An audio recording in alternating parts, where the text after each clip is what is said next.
Welcome to this HelloID webinar of the October release. In this video we're going to show the new features available in the October release of HelloID. Normally we do this in a live webinar setting, but currently this is a recorded video. So if you ask questions, we cannot answer them directly in the video, but we will do that in the chat. The next time, in the November release, we will do a new webinar which is live, and we will answer the questions inside the video or in the live stream. So let's go to our first new feature. Our first new feature is that an incident is created when an import fails for provisioning. So let's go to provisioning.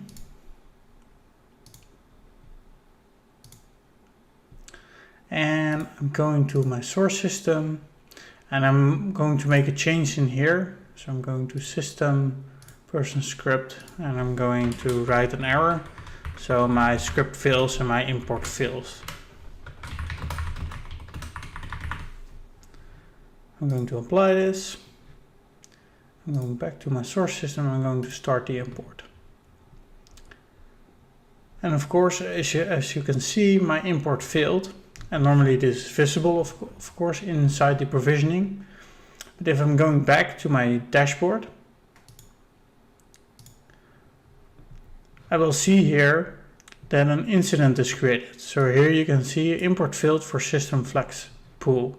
You can also see some details about it, when it's still the state, and where I can see some more information. So this is really neat because if something fails, it will show an incident on the dashboard of the admin. And also there are some other advantages, but I will talk about that later. Our second major feature is also in provisioning, and that's the ability to create resources. So again, I'm going to provisioning. I'm going to go to a target system. And for this scenario, I created a target system for PowerShell with 80 resources. And if you go in there, you will see a new tab which calls resources. And if I click on here, I can create multiple configurations of those resources. So in this case, I created a resource configuration with the name department groups. I will show later on how this works and what it does. But what I can do is I can select a field from the contract. So any field I can select. So in this case, I want my department. And in this case, also the department is kind of an object with multiple fields in it. So the department also has the display name and the external ID. So there are a couple of objects in there, like a title or cost center, that have multiple fields in them that you can use. And another thing is I can add a resource creation script. And if I go in there, I don't want to go in depth, but it's just a simple script which gets the source data delivered. So in this case, all the departments. I will for each all the departments, and I will create resources on them based on the code. So what I can do, I can just enable it and it will be saved. And if I'm going to my evaluation, I can do a new type of enforcement, and that's an enforcement plus. And normally if the scheduler is scheduled with an import and an enforcement, we will do an enforcement plus. And that means that resources will be created before all the accounts and permissions are assigned. And you can see that hopefully when I run this. So if I'm starting an enforcement plus, you see create resources, and then it's running. So here you can see also resource creation. We did 2. So it's done in a minute. And if I go to the target system and I'm going to my audit logging of the target system, I should see, okay, it's created the resources for system, support planning, and healthcare department, and all the other departments that are in my HR data. Of course, normally you have to, in your script of the resource, you have to check if the resource is already available. So don't need to create a resource, of course, then you can just skip this step. But for this demo, I just created some a script that does nothing but just record that the resource will be created, just for watching purposes. But how can you use this? Because now I have resources in departments, but how can I use these departments? And the best combination here is if you have permissions, where you can say, okay, I also have a permission with the department groups, and I use that as a manual permission, so I just add one permission in this list.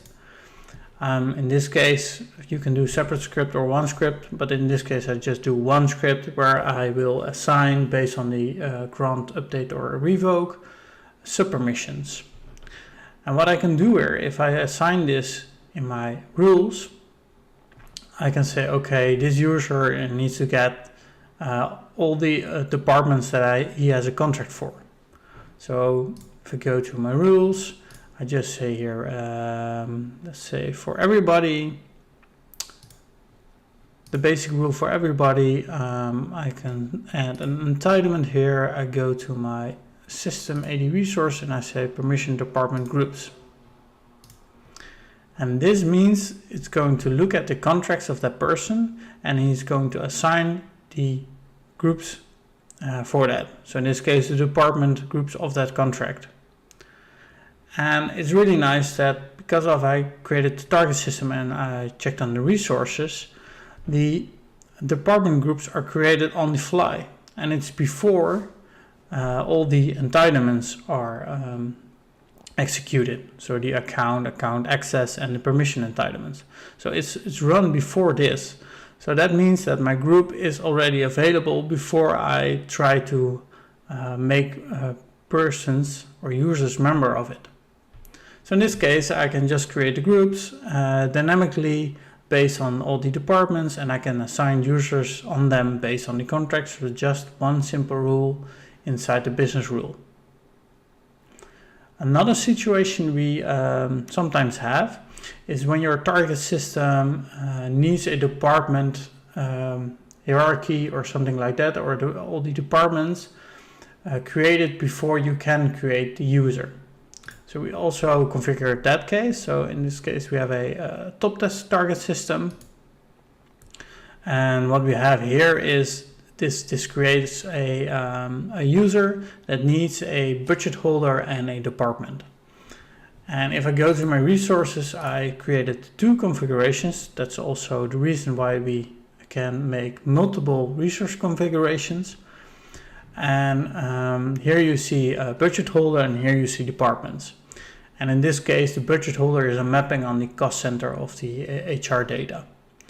And with this, I can create the cost centers or the budget holders and the departments inside the target system top desk.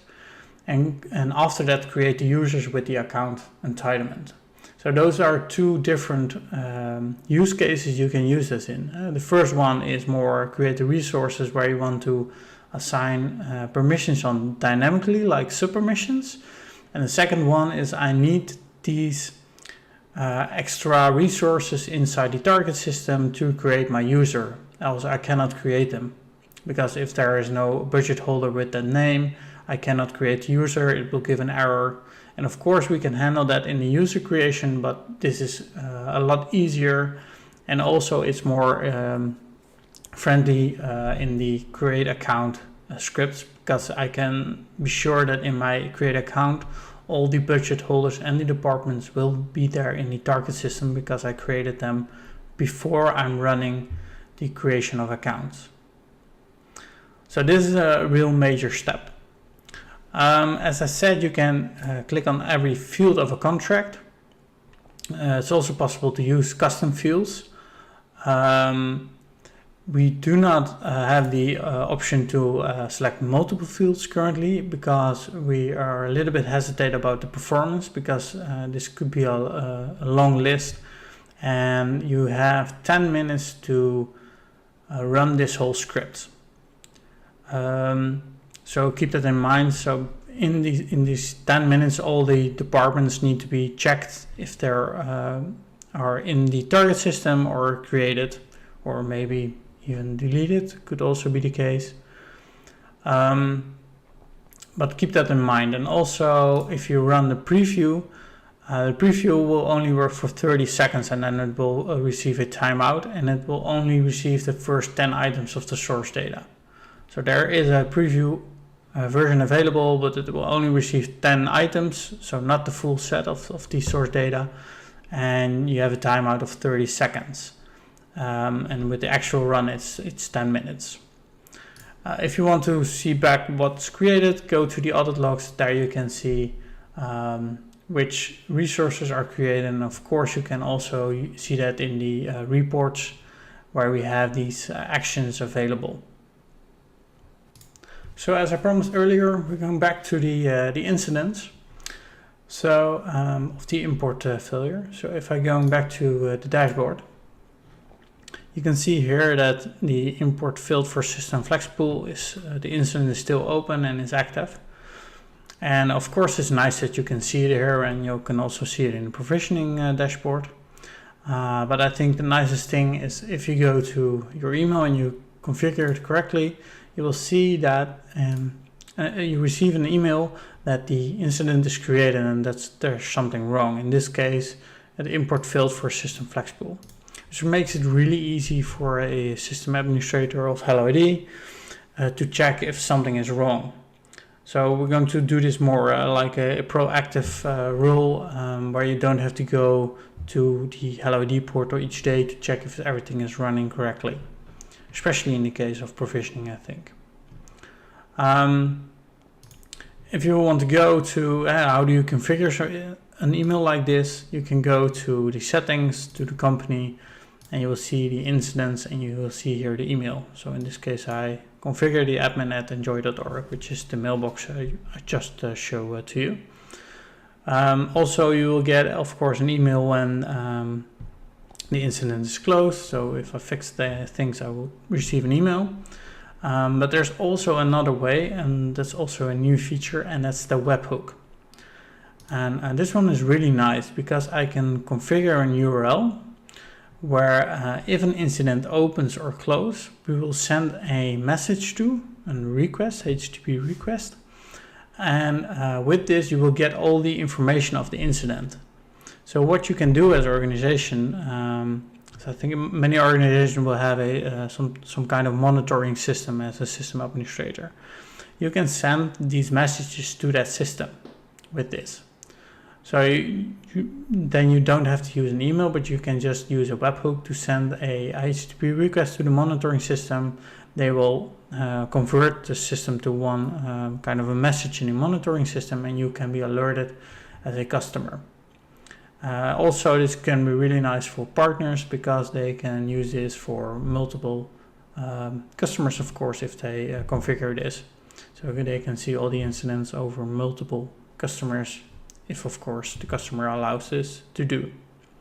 So adding a new webhook is really simple. So you just have to put in your URL that you want to send the message to. So in this case, let's do domain.com. And of course you can do like this sub URL or API or something like that. And we can just press on add. And this is a little bit technical, but what you have is in the request there's an header, and this is the code that you have to expect or check in the header if this really is your code. So you only going to see this code once when you create this webhook. So you have to copy and paste it somewhere and keep it safe. With this code or token, you know that it's us and not another party that's sending a request to your open API. So if I press OK, it will be enabled, the webhooks, and you can even do the webhooks on certain tags. So let's say I only want to have the webhooks for provisioning, I can do it like this. So the system really works nice and it's fine, and you will get the notification, of course, in the webhook. Going back, of course, if you see the incident. In this case, you don't have a resolve button or anything. So how does this incident closes? Fairly easy. So if I'm going back to provisioning and I'm going to fix my issue I've created in my source system. So I'm removing the error, saving it, and then go back to the source and import it.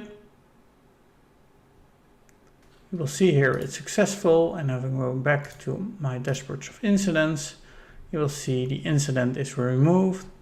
And of course, after a while, I will receive an email, but it can take up a minute to receive an email. But I will receive an email that the incident is resolved. And so it could be that, let's say I have a sync tonight and something goes wrong. I will get a message that an incident is created and there's a problem. And of course, if you don't solve it for the next night, it could be that the scheduled run will still import your data and everything works correctly. The incident is automatically closed and you don't have to do anything. So it's resolved. Also for provisioning, there's also some incident notification for the agent. So it's the same for access management and service automation, but we didn't have it for provisioning. So if the provisioning service is down, you will get an incident and you have to do something to resolve the problem. Of course, if the agent, the service is temporarily down because a network hiccup, it will create an incident, but it will automatically closes if the connection is up and running again. Just like the import, if the import is successful, it will close, and also the same with the agent. Another change we have is in the concurrency we support. So if you go to the admin portal, you go to settings, you go to company, you will have the concurrency here, and in the previous version we only supported euro, dollar, yen, and I thought there was another one, but now we have a list of a lot of concurrencies, and this is mainly used in the products for service automation. We don't do a lot with concurrency now, but we will see that we're going to use that in the future with products that are more expensive, and with reporting we will do stuff, but that's more in the future. But this is a nice change that we need to have in the future, and it was also a bit tricky to convert the previous concurrency to the new one. So here we support all ISO code concurrency. So that's a small change, but really nice. Then the last major feature, and that's just the data source logging. So currently we don't have any data source logging. With the new PowerShell, of course, we had the task history where you can see the process logging, but we also introduced a new data source PowerShell, but we didn't have any logging for that. And we added that now. So if you go to a delegation form, and let's say we're going to take the AD account show details, and if we go into a form, let's say this grid, which has a data source, of course it needs to be a PowerShell. If it's not a PowerShell, if it's a task, you will not see this logo, or you will see this and the screen is empty. It depends in the situation. But in this case, it is a PowerShell type, so I have data source logging here.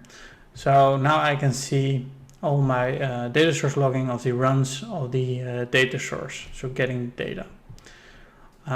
So first off, if you see this, I have a lot of executions. But first off, you see a major difference is this one, and it's red. And that essentially means that this execution of the data source has one error in it. So if we open it, you can see the logging. So here I can see the search query, and it gave me an error.